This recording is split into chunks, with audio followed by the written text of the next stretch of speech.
much to do when all I can. So it was my brother and someone's birthday. Hi guys, this is on the 3rd of October.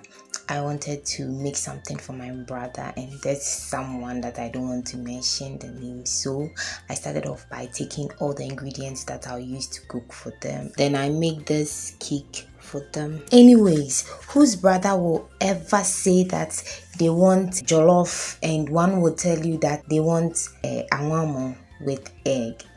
So yeah, I just put this cake together for them.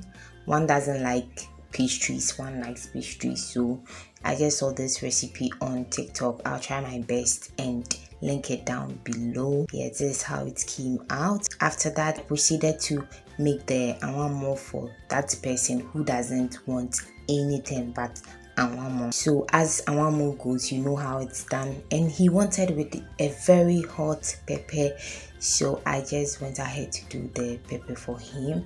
Then I fried one egg. No, I think I did about 3 eggs for him.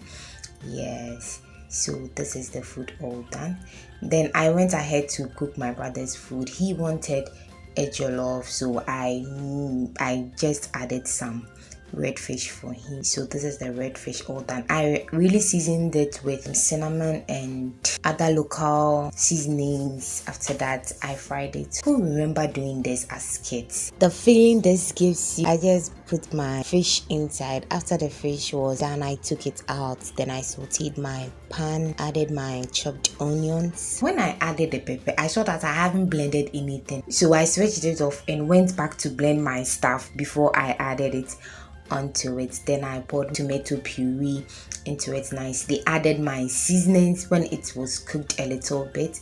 Then I dished some out, added my rice. He doesn't like perfume rice, but this time I had no choice but to use it for him. Now so he should bring his rice around. He doesn't want to bring. So this is him. Happy belated birthday, brother. May God richly bless you in all your endeavors. Thank you guys for watching. See you in my next one. Bye.